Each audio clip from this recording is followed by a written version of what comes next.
로마서 제6장 1절로 11절 말씀까지입니다.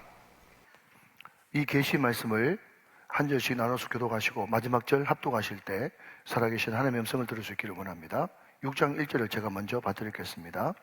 그런즉 우리가 무슨 말을 하리요? 은혜를 더하게 하려고 죄에 가하겠느냐?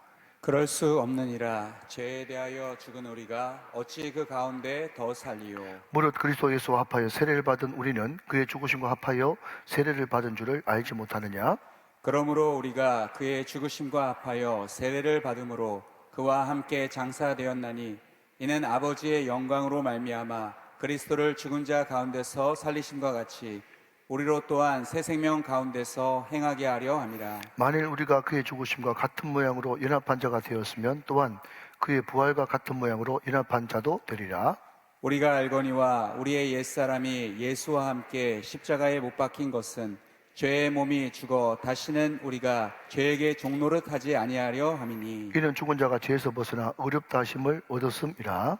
만일 우리가 그리스도와 함께 죽었으면 또한 그와 함께 살 줄을 믿노니 이는 그리스도께서 죽은 자 가운데서 살아나셨음에 다시 죽지 아니하시고 사망이 다시 그를 주장하지 못할 줄을 암이로다.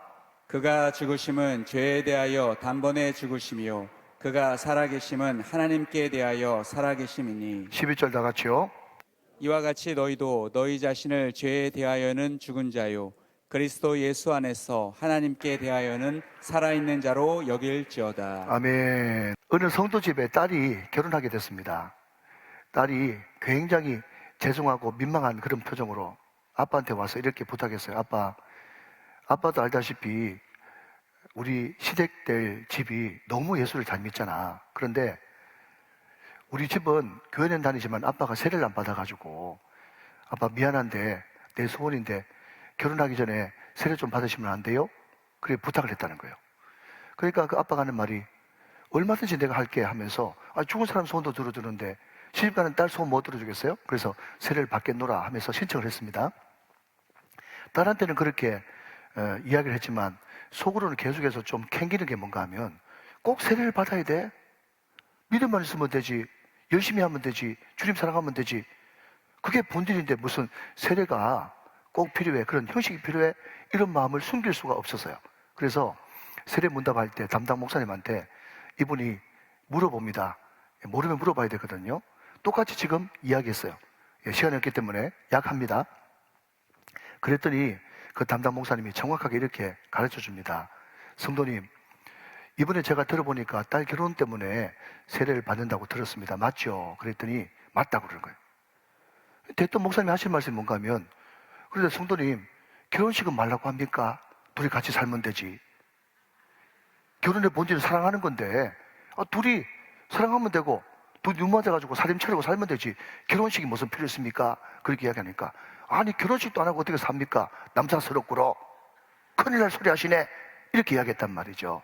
그때 목사님이 옳다구나 하면서 가르쳐 줍니다. 성도님, 세례식이 바로 그와 같습니다. 결혼식 때 둘이 사랑하면 다 되는 것이 아니라 모든 하객들과 하나님 앞에서 우리는 정식으로 하나가 되고 부부가 됐습니다라고 공포하는 것이 중요하듯 세례는 하나님과 많은 적인들 앞에서 나는 이제 예수 믿는 사람입니다. 하나님의 자녀가 되었습니다. 저는 주님을 사랑하기로 결정했습니다. 이것을 모든 사람들에게 드러내고 공포하는 그런 결혼식이나 마찬가지입니다. 그렇게 설명을 해줬더니 그래요 하면서 그때 깨달았다는 거예요. 여러분, 제가 여러 통계를 보니까 최근 부흥하는 교회 중에서 새가족들은 많이 들어오는데 우리 교회처럼 학습받고 세례받고 유아세례하고 입교하는 그 사람들은 거의 없을 때가 많다 하는 것입니다. 여러분, 물론 교회가 상처받은 분들 끌어안고 또 쓴뿌리 있는 분들 다 보듬어주는, 그래서 이동하는 교인들을 끌어안는 교회도 너무너무 중요하지만, 그러나 부인할 수 없는 사실은 교회의 존재 목적은 그 유명한 마태복음 28장 19절 20절 말씀에 그러므로 너희는 가서 모든 민족으로 제자를 삼아 아버지와 아들과 성령의 이름으로 세례를 베풀고 띄워주면 더 좋겠는데 내가 너에게 분부한 모든 것을 가르쳐 지키게 하라. 볼지어다 내가 세상 끝날까지 너희와 항상 함께 있으리라 하시니라. 여러분, 이게 주님의 지상명령이란 말이죠. 여기서 지 할 때 그 지자가 땅 지자가 아니라 지고 지순할 때 지자입니다. 그러니까 우리 주님이 이 세상을 떠나시면서 우리 사랑하는 남아있는 제자들에게, 성도들에게 지고 지순한 명령이 바로 지상명령인데 딱 세 가지죠. 뭡니까? 제자 삼아야 된다. 두 번째, 세례 베풀어야 된다. 내가 너에게 분부한 모든 말씀을 가르쳐 지켜야 된다. 이것이 예수님의 지상명령이라 말이죠. 그러니까 교회의 가장 큰 사명은요, 전도하는 것입니다. 영혼 구원하여 제자 삼는 것입니다. 그들에게 세례를 베푸는 것입니다. 양육하는 것입니다. 양육해서 그들이 또 다른 전도자가 돼서 또 다른 사람을 인도하는 겁니다. 그래서 교회에 주님이 오실 때까지의 영원한 표지는 영혼 구원하여 제자 삼는 교회. 이것이 우리 교회 사명이고, 이 사명을 충실히 감당할 때 주님께서 상주치고 기뻐하시는 놀라운 역사가 일어난 줄로 믿으시면 아멘 하시기 바랍니다. 참 감사한 것은 우리 교회에 많은 분들이 세례를 받으시고 또 이렇게 학습을 받고 유아세를 받는다는 것은 얼마나 감사한 일인지 모르겠어요. 하나님 앞에 큰 영광의 박수를 한번 올려드리고 싶습니다. 할렐루야, 아멘. 여러분, 다시 한번 말씀드리지만 교회 건강도는요, 얼마나 그 해에 새 가족이 많이 들어왔냐, 이것도 참으로 주님께서 기뻐한 일이지만 그보다 더 중요한 것은 그 교회에서 1년 동안 얼마나 많은 사람들에게 학습을 베풀었느냐, 세례를 베풀었느냐, 유아세례는 몇 명이 되느냐, 입교는 얼마 있느냐, 이것이 교회 건강도와 직결된다는 사실이죠. 여러분, 오늘 설교 제목이 세례란 무엇인가, 세례의 의미입니다. 여러분, 시간이 없기 때문에 제가 오늘 엑기스 딱 3개만 말씀드리고 말씀을 아름답게 잘 마무리를 하려고 합니다. 여러분, 세례에 수많은 그런 정의가 있겠지만은 세례의 가장 엑기스의 3가지 정의는요, 첫 번째는 한번 따라 하실까요? 세례는 곧 죽음이다. 시작. 세례는 곧 죽음이다. 두 번째 세례의 의미는요, 세례는 주인 바뀌는 것이다. 시작. 세례는 주인 바뀌는 것이다. 세 번째 세례는요, 그리스도와의 연합이다. 시작. 그리스도와의 연합이다. 이 3가지가 성경의 핵심이에요. 첫 번째는 뭐라고요? 세례는 곧 죽음이에요. 두 번째는요, 세례는 주인 바뀌는 것이에요. 세 번째는요, 세례는 그리스도와의 연합입니다. 이 3가지만은 꼭 기억하셔야 돼요. 자, 첫 번째, 세례는 곧 죽음입니다. 여러분, 오늘 이 주보의 목장 나눔지에 보면 세례는 죽음과 연관이 있습니다, 그렇게 이야기했는데 연관이 있는 게 아니라 세례가 곧 죽음이에요. 여러분 아시다시피 우리 장로교는 약식으로 세례를 줍니다. 그런데 원래 오리지널 버전은요, 침례 아니겠습니까? 침례는 뭐죠? 물속에 그 사람을 깊이 담그고, 그때 의미는 예수님이 2000년 전에 십자가에 못 박혀 죽으실 때 나도 그때 같이 죽었습니다. 아멘. 그리고 물 위로 올라올 때 예수님이 장사한 지 사흘 만에 부활했듯이 나도 예수님과 같이 부활했습니다. 이것이 세례의 의미예요.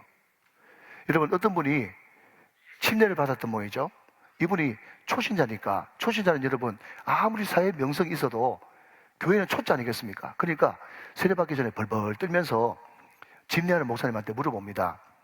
목사님, 우리 교회는 침례교회라 가지고 침례를 한다고 들었는데 도대체 어느 정도 물에 들어가야 됩니까?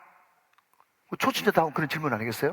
그랬더니 목사님이 농반 또 진반으로 하는 말이 뭔가 하면 그 세례받는 사람이 얼마나 죄를 많이 지었는가에 따라 가지고 깊이가 달라집니다. 그렇게 이야기를 했어요.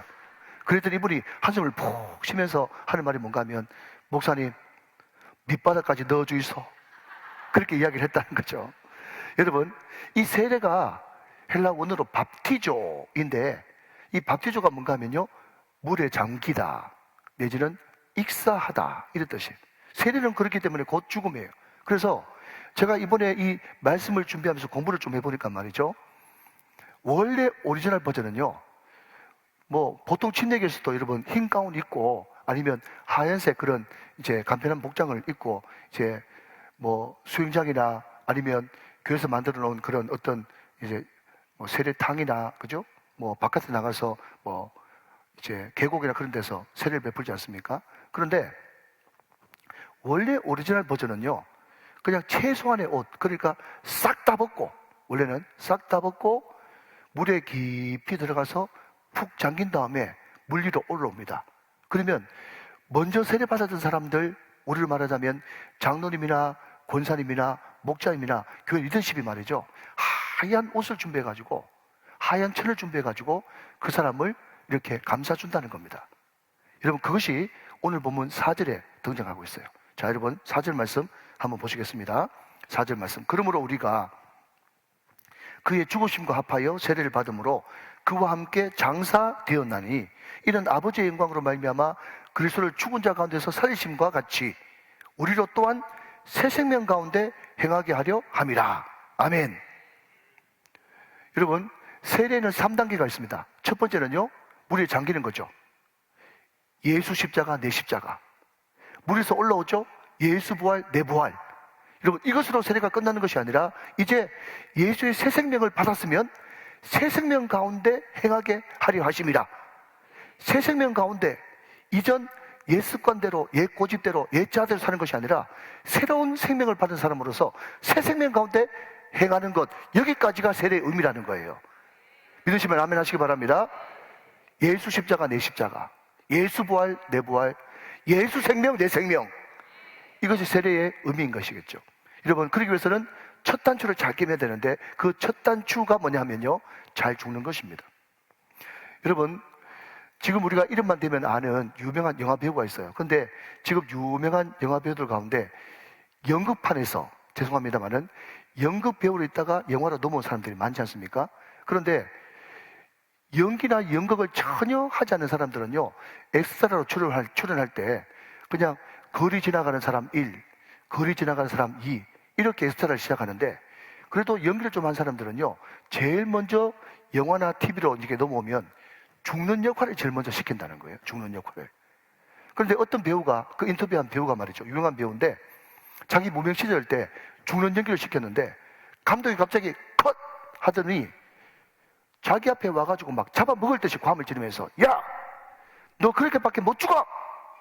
좀 실감나게 죽으란 말이야! 어설프게 죽지 말고 무슨 말인지 알아! 하면서 막 고함 지르는데 막 자기를 막 잡아먹을 듯이 그냥 고함을 지르세요. 눈물이 쏙 빠졌어요. 보통 그렇게 감독이 큰 소리 쳐놓으면 그 다음에 누가 수습합니까? 조연출이 와가지고 이제 달리지 않습니까? 조연출이 와가지고 막 어깨를 쓰다듬으면서 달리더래요. 뭐라고 달리느냐? 잘 들으십시오. 이게 핵심입니다. 야, 그냥 죽어. 너 잘 죽어야 산다? 그러더래요. 야, 그냥 죽어. 너 잘 죽어야 산다? 그 이야기를 듣는데 이 사람이 주의 음성처럼 들리는 거예요. 자, 여러분, 한번 따라 하시기 바랍니다. 잘 죽어야 잘 삽니다. 시작. 잘 죽어야 잘 삽니다. 여러분, 무슨 말입니까?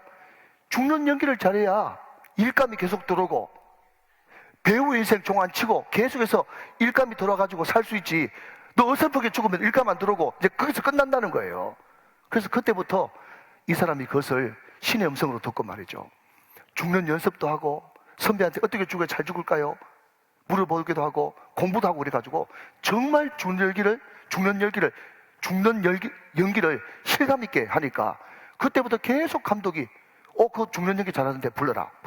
그래가지고 계속 죽는 연기 하다가 이제 조연했다가 지금 탑 배우가 됐단 말이죠. 사랑하는 여러분, 잘 죽어야 잘 삽니다. 우리가 여러분 진정 새 생명 가운데 잘 행하기 위해서는요, 먼저 죽는 것이, 십자가에서 완전히 죽는 것이 우리의 첫 사명이라 하는 것이죠. 이해가 되시면 아멘 하시기 바랍니다. 여러분, 우리가 예수를 믿고 영접한다는 것이 말이죠, 누구 말대로 정신 통일 좀 하고 매너 좋고 말도 좀 고친다고, 여러분, 이게 예수 믿는 게 아니에요. 예수 믿는 것이 뭐냐 하면요, 이 예수 믿고 예수를 영접해가지고 새 생명이 된다는 것은요, 창조보다 더 위대한 대창조 사역인데, 어떻게 해야 대창조가 되는가 하면요, 예수와 함께 완전히 죽고 예수와 함께 완전히 부활할 때 우리는 새 생명의 재창조 역사가 일어난다는 것입니다. 사랑하는 여러분, 믿음이라는 것이 그렇게 만만한 것이 아닙니다. 믿음은 죽는 것이에요. 믿음은 다시 사는 것이에요. 믿음은 새 생명 가운데서 순종하면서 행하는 것입니다. 오늘 저와 여러분들에게 이런 놀라운 역사가 일어나게 되시기를 주님의 이름으로 축원합니다. 자, 여러분, 굉장히 중요한 한 가지를 말씀드리고 싶어요. 중요한 것은요, 많은 사람들이 예수 믿는다는 것이 십자가 부활을 의미하니까, 너 예수 믿고 얼마 죽었어? 너 고집 버렸어? 나쁜 습관 버렸어? 너 예수 믿고 얼마나 죽었어? 그렇게 막 다그칩니다. 여러분 솔직하게 한번 대답해 보십시다. 예수 믿고 얼마나 변했어요? 예수 믿고 얼마나 죽었어요? 예수 믿고 여러분 정말 새로운 피조물이 됐습니까? 우리는 이런 질문 앞에서는요, 누구든지 낙심하고 절망하고 비관하게 됩니다. 그런데 여러분, 오늘 여러분이 복음을 만나게 될 것입니다. 오늘 성경 말씀 보니까요, 우리의 죽음에 초점이 있는 것이 아니라 그의 죽으심에 초점이 있다는 것을 말씀하고 있다는 거예요. 자, 오늘 본문 3절과 4절 말씀 같이 보시겠습니다.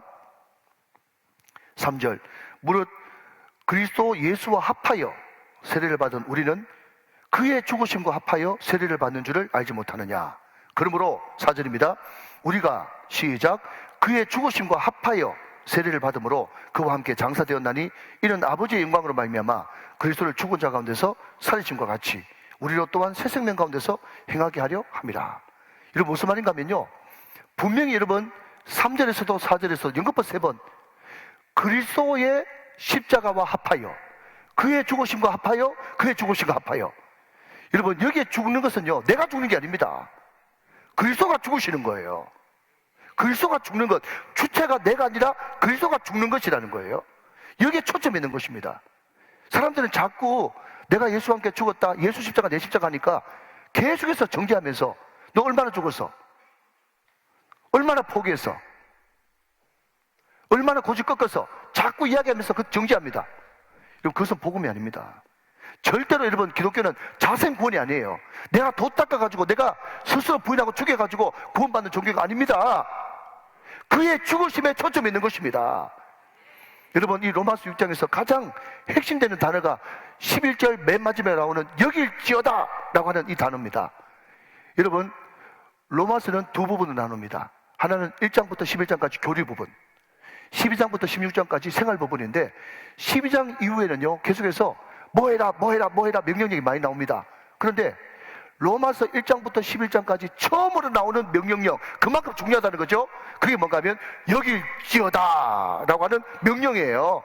그런데 여러분 이것을 20세기 최고의 문학가요, 평신도 리더십이었던 C.S. 루이스는요 간주하다라고 번역했어요. 이건 무슨 말입니까?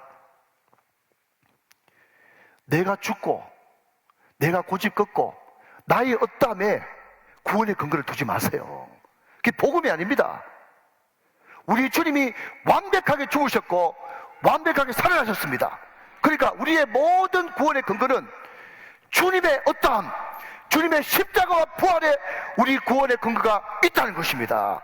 철저하게 주체는 주님이시고 나는 그 주님을 바라보고 소망하고 동행하면서 따라가는 것, 내가 뭘 해가는 것이 아니라 여러분 본받고 따라가고 바라보고 소망하고 의지하면 그것이 바로 믿음이 돼서 예수의 십자가가 나의 십자가로 간주되어지며 예수의 부활이 나의 부활로 간주되어지며 그렇게 되어질 때 예수의 새 생명이 우리 의지와 상관없이 우리 안에 들어와 하나님과 우리가 화평을 누리게 되고 그분과의 관계가 맺어지게 되고, 여러분 우리는 사나 죽으나 그분과의 아름다운 관계로 계속해서 성장해 나가게 되는 것입니다. 믿으시면 아멘. 그분이 다 이루어놓으셨습니다. 믿으면 됩니다. 받아들이면 됩니다. 영접하면 됩니다. 이것이 복음입니다. 그렇게 되어질 때 주님의 은혜로 우리는 그분과 화평을 이루게 된다는 것입니다. 여러분 로마의 철학은, 그리스의 철학은요 절대로 은혜라는 것을 설명하지 못합니다. 그러나 복음은 은혜입니다.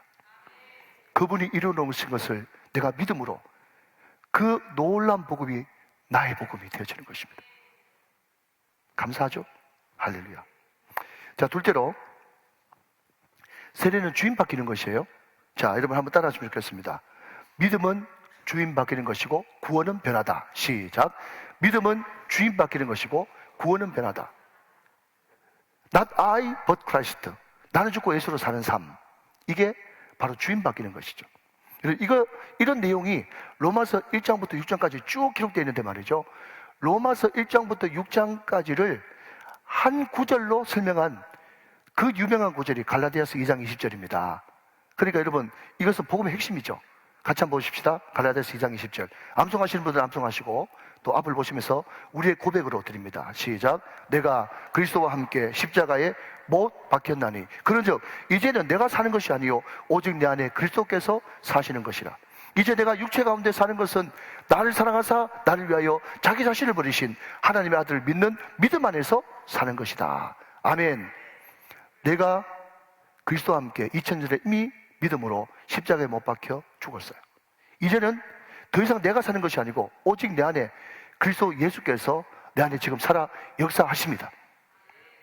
내 소원은 지금 당장 죽어 천국 가는 것이 나의 소원이지만 이 땅에 할 사명들이 많아. 내가 아직까지 육체로 살고 있는데 내가 이 땅 가운데 육체로 사는 것은 내 잘나서 잘 먹고 잘 살기 위해서 사는 것이 아니라 나를 사랑하사 나를 위하여 자기 자신을 버리신 예수, 오직 예수, 그분을 위해서 그분과 관계하면서 그분을 바라보면서 그분께 묻고 듣고 순종하면서 그분이 나의 주인이시니까 그분께 나의 모든 것을 위탁하면서 살아가는 이것이 지금 내 삶의 유일한 정체성입니다. 지금 그 고백을 하고 있는 것이죠. 여러분, 우리가 예수 믿는다 그럴 때 두 가지를 믿는 것입니다. 하나는 예수님은 나의 구원자십니다.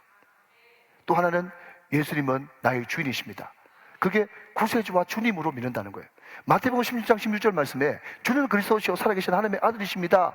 주는 그리스도시요, 그리스도가 구원자란 말이거든요. 어디로부터 구원입니까? 죄로부터 구원입니다.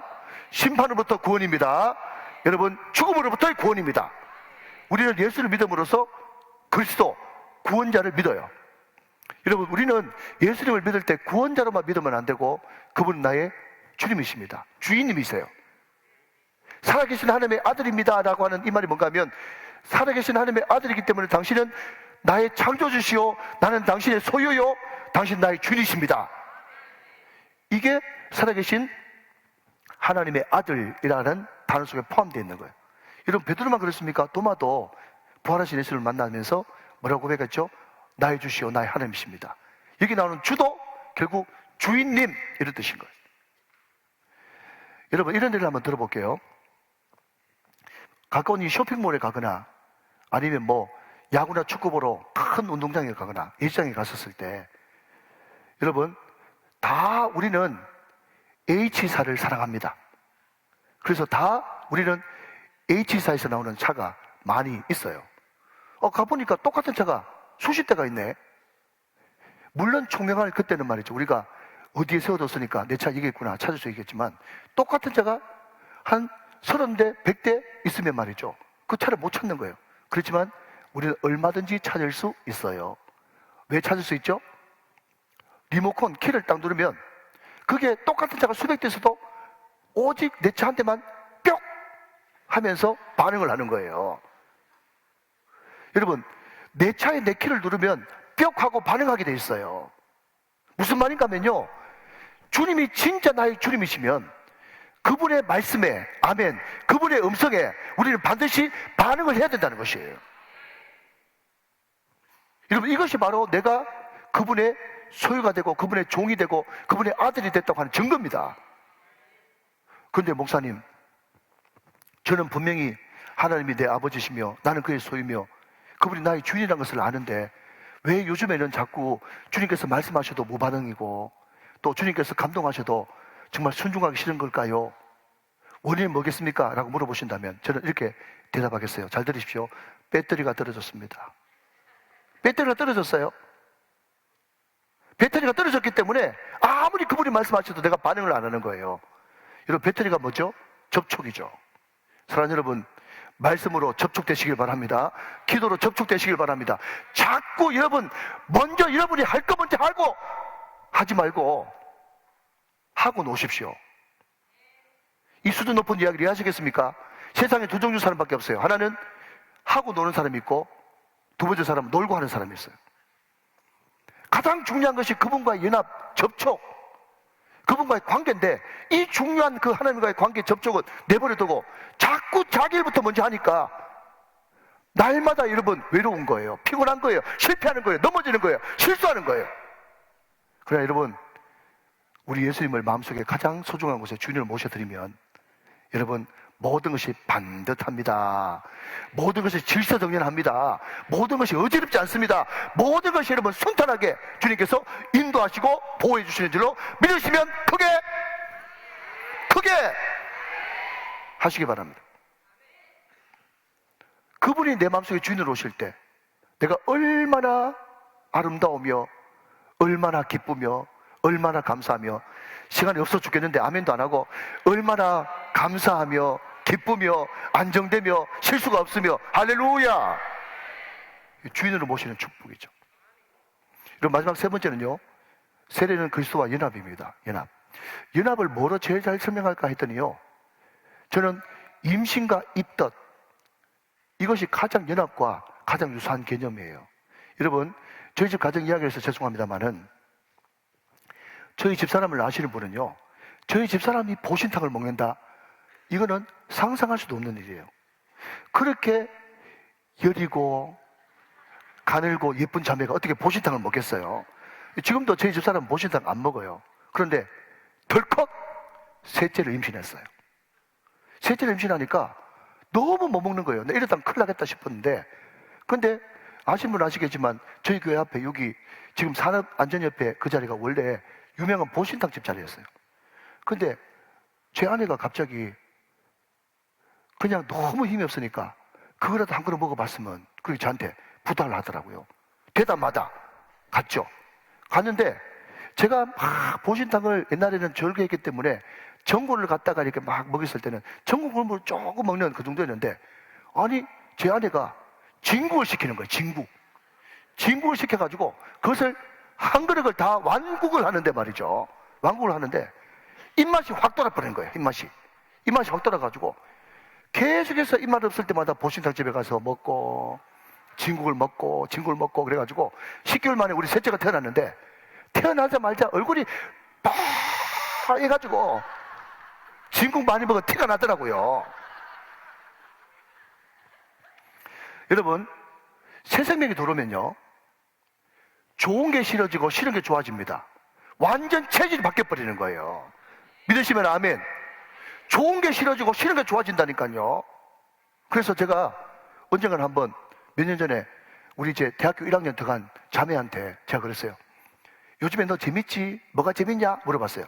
이 말의 뜻은요, 초등학교 6학년 동안, 중고등학교 6학년 동안 얼마나 많이 시달렸냐, 이제 대학 가서 미팅도 하고 남자친구도 만나고 어디도 가고 하니까 신났지? 재밌지?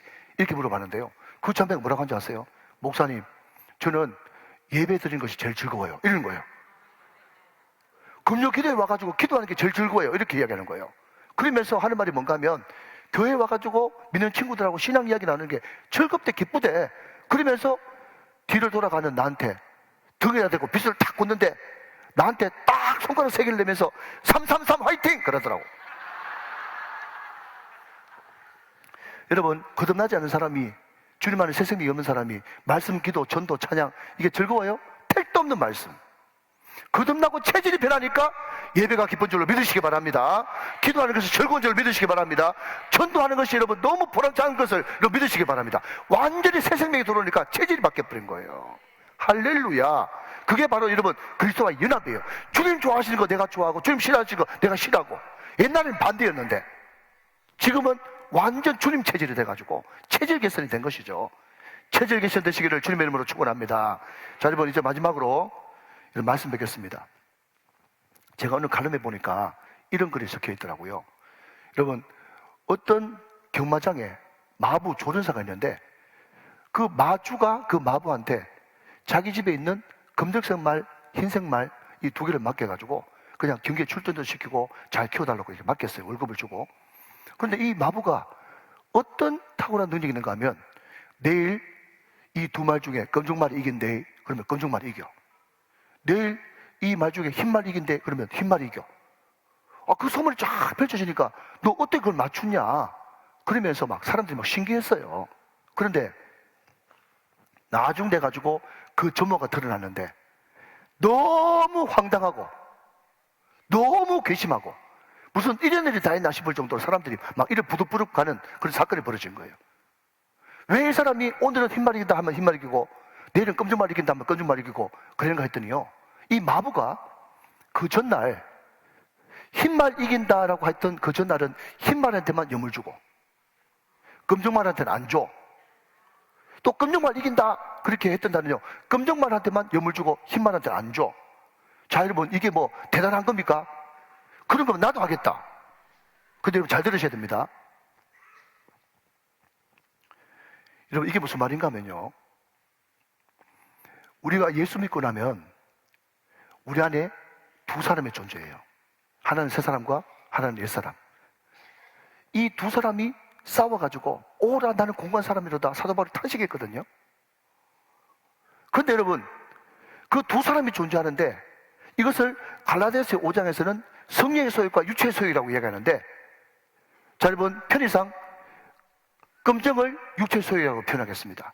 흰말을 성령의 소유라고 표현하겠습니다. 우리가 가지고 있는 시간과 물질과 내 몸뚱아리, 내 정성, 내가 가지고 있는 모든 에너지를 자꾸 흰말한테 주면 흰말은 살아나는 거예요. 이런 수준 높은 이야기를 이해하시겠습니까? 우리의 시간과 물질, 여러분, 그게 결국 하나님께서 우리에게 주신 생명과 마찬가지인데, 그 시간과 물질, 생명을 흰말한테 자꾸 주면 흰말이 살아날 수밖에 없는 거예요.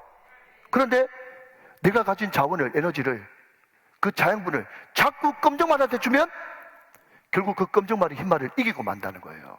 여러분, 어떻게 하시겠어요? 세례는 그리스도와 연합인데, 오늘 세례를 받는 여러분들이나 이미 세례받은 여러분들이나 앞으로 세례받을 여러분들이 여러분이 가지고 있는 시간과 물질과 여러분 자양분과 에너지와 이 모든 것들을 성령의 새 사람, 그 새 생명에 투자하시겠습니까? 아니면 썩어 없어질 그 육체에 투자하시겠습니까? 사랑하신 여러분, 오늘 택하십시오. 승리하시기를 주 예수 그리스도의 이름으로 축원합니다. 축복합니다. 축원합니다.